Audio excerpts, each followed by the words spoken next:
নিজৰ টীমৰ সমৰ্থকৰে অশ্ৰাব্য অসভ্য গালি ৰাচিন ৰবীন্দ্ৰক। এটাই তেওঁলোকৰ অভিযোগ যে মহেন্দ্ৰ সিং ধোনীক কিয় ফিনিছ কৰিবলৈ নিদিলি খেলখন।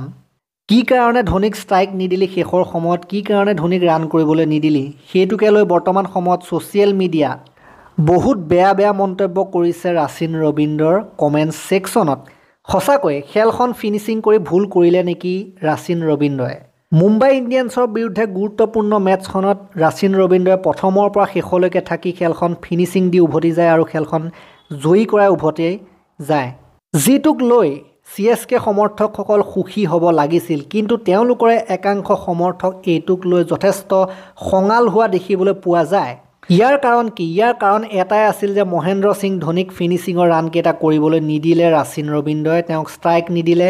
তেওঁক ষ্ট্ৰাইক দিব লাগিছিলে। যদি ধোনীয়ে ফিনিচিংটো দিলেহেঁতেন তেতিয়া চাই ভাল লাগিলেহেঁতেন, তেনেকৈ ক'ব বিচৰা হৈছে CSK কিছুমান সমৰ্থকৰ ফালৰ পৰা।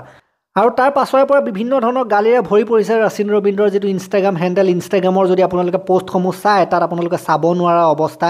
এনেকুৱাই কিছুমান অশ্ৰাব্য অসভ্য কথা লিখিছে, আপোনালোকে যিসমূহ পঢ়ি মই আপোনালোকক শুনাব নোৱাৰোঁ, আপোনালোকে নিজে চাই লওক। এইসমূহে সেইসমূহ গালিসমূহ যিসমূহ সাধাৰণতে দিয়া হৈছে ৰাচিন ৰবীন্দ্ৰৰ ইনষ্টাগ্ৰামৰ কমেণ্টৰ ছেকশ্যনত। আৰু এনেকুৱা হ'ব নালাগে, এইবিলাক বহুত বেয়া বেয়া শব্দ। এইবিলাক যদি তেখেতে চাই, নিজে চাই কেনেকুৱা লাগিব, তেখেতৰ এজন প্লেয়াৰ হিচাপে যিটো টীমত তেখেতে খেলি আছে সেইটো টীমৰ মানুহবিলাকে যদি এনেকুৱা ধৰণৰ কথা ক'বলৈ হয়, কেনেকুৱা লাগিব ৰাচিন ৰবীন্দ্ৰই যদি নিজে চায়। আৰু এইবিলাক বেয়া কথা, এইবিলাক কেতিয়াও নিজৰ টীমৰ সমৰ্থক হ'ব নোৱাৰে। এনেকুৱা ধৰণৰ কথা লিখাবোৰ কেতিয়াও কোনো টীমৰ সমৰ্থক হ'ব নোৱাৰে। তেওঁলোকে সমৰ্থক বুলি এনেই ভুৱা দেখাই লাভ নাই, এইবিলাক কোনো ক্ৰিকেটৰ সমৰ্থক হ'ব নোৱাৰে।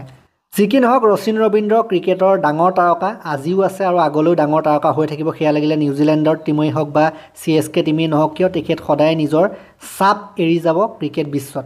এই ভিডিঅ'টোত আমি ইমানতে সমাপ্ত কৰিম। ভাল লাগিলে যদি লাইক কৰিব, শ্বেয়াৰ কৰি দিব অলপ, আৰু চেনেলটোলৈ নতুনকৈ আহিছে যদি ছাবস্ক্ৰাইব কৰি ঘণ্টাটো দবাই থৈ যাবলৈ নাপাৰিব। তেতিয়ালৈকে ধন্যবাদ।